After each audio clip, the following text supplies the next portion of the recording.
Welcome back to Curious TV, everyone.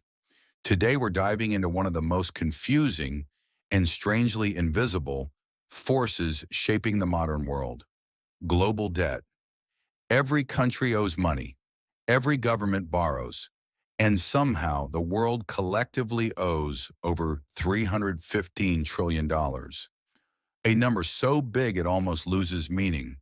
But here's the real mystery. If every nation is in debt, who exactly are they in debt to? Is there a secret super creditor, a powerful nation, a group of banks, or something far more complicated?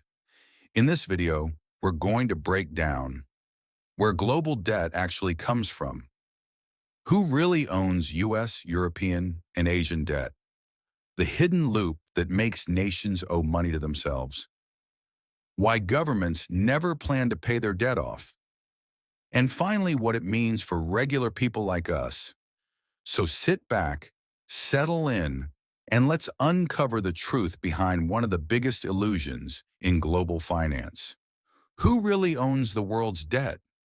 Every country on earth is drowning in debt. But here's the strange part.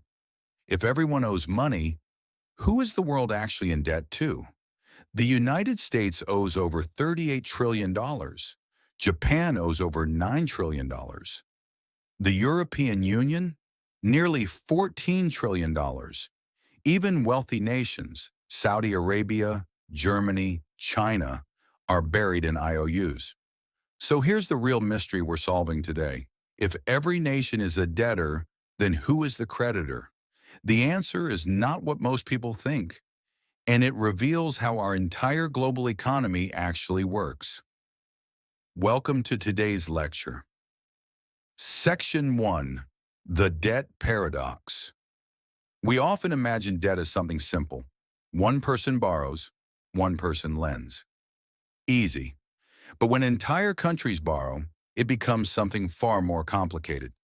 As of this year, the world owes over $315 trillion, dollars, which is almost 3 times the value of the entire global economy. But don't picture a giant vault owned by a mysterious, super-rich villain. The truth is much stranger. The world mostly owes money to itself. Yes, governments borrow from banks. Banks borrow from investors. Investors borrow from other funds. And everyone's money is tied up in everyone else's promises. Debt isn't just a burden. It is the skeleton of the modern world. Wars, economic growth, recessions, infrastructure, education, almost all of it is built on debt. Section 2. How national debt began to understand why every nation is now addicted to borrowing. We need to go back, way back. In 1694, England was fighting France and running out of money. Desperate, the king turned to wealthy merchants. They offered to lend him the funds, but only if he gave them something new, a guaranteed stream of future interest backed by taxes.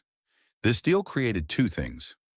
One, the Bank of England. Two, the first true government bonds. This was revolutionary. For the first time, a government could spend money it didn't have yet. France copied it. The Netherlands refined it. The United States adopted it to fund the Revolutionary War. And from that moment on, national debt became a symbol not of weakness, but of power. The more a nation could borrow, the more it could build, fight, grow, and dominate. Section 3. Who lends to the United States? Now let's jump forward. The U.S. owes $38 trillion. dollars. So let's solve the first big mystery. Who owns American debt? Surprisingly, about 2/3 is owned by Americans themselves. U.S. banks, pension funds, mutual funds, insurance companies, state governments, and the Federal Reserve. 1/3 is owned by foreign nations. And despite what headlines suggest, China is not the largest. The top holders are 1. Japan, around $1 trillion. 2. China, around $800 billion. 3. The UK, Luxembourg, Belgium, and others. So when people say America is owned by China, the truth is China owns only about 2% of total U.S. debt. Most of what America owes is to America. A closed loop. Section 4. The global web of IOUs. But this isn't just an American story. Every modern economy is tied into the same web. Japan lends to the U.S. The U.S. lends to Europe. Europe lends to developing nations. And developing nations lend back to richer countries by storing reserves in Western bonds. It's a global circle of promises. Think of it like a giant poker table. Every player is borrowing chips from the next, and the only rule is the game works as long as nobody stands up. Behind the system is another quieter force: big institutions. Hedge funds, sovereign wealth funds, pension funds, central banks. These groups hold tens of trillions in government bonds. They decide who gets cheap loans, who pays high interest, and which governments survive financial crises. Democracy chooses your leaders. Markets decide your interest rate. Section 5. The role of central banks. Now we come to the most powerful players of all: central banks. When the Federal Reserve or the European Central Bank buys government bonds, they don't use tax money. They literally create new money digitally in exchange for debt. This is why economists say modern money is created through debt. Every dollar, every euro, every yen, they all represent an IOU on somebody's balance sheet. There is no debt-free money in the global system. Section 6. When the system breaks. What happens when confidence collapses? We've seen it many times. Greece in 2010, Argentina repeatedly, Sri Lanka in 2022. When nations cannot repay their loans, their currencies collapse, governments fall, and global institutions step in with harsh conditions. Suddenly the creditors become visible. The IMF, rating agencies, and anonymous investors holding billions in bonds. Debt becomes a weapon. Section 7. The secret of modern debt. Now for the most surprising truth. Modern governments never plan to pay off their debt. Not now, not ever. They issue new bonds to pay off old ones. Investors don't expect repayment. They expect renewal. Debt has become a renewable resource. If the U.S. paid off all its debt, the global financial system would collapse. Banks would lose their safest assets. The dollar supply would shrink.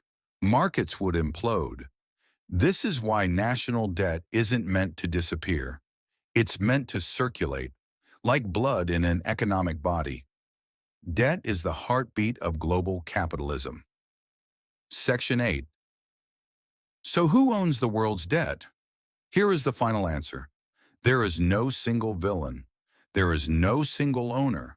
The world's debt is owned by governments, banks, pension funds, investors, central banks, corporations, and ordinary citizens. Debt flows upward. Interest payments move from workers and taxpayers to institutions and investors. Debt is not just a financial system. It is a social structure. And as long as the world believes in these promises, the system survives. But if belief ever collapses, so does everything built on top of it. If this gave you a new perspective, please hit like, share it with someone curious, and subscribe for more deep curiosity dives into the hidden systems shaping our world.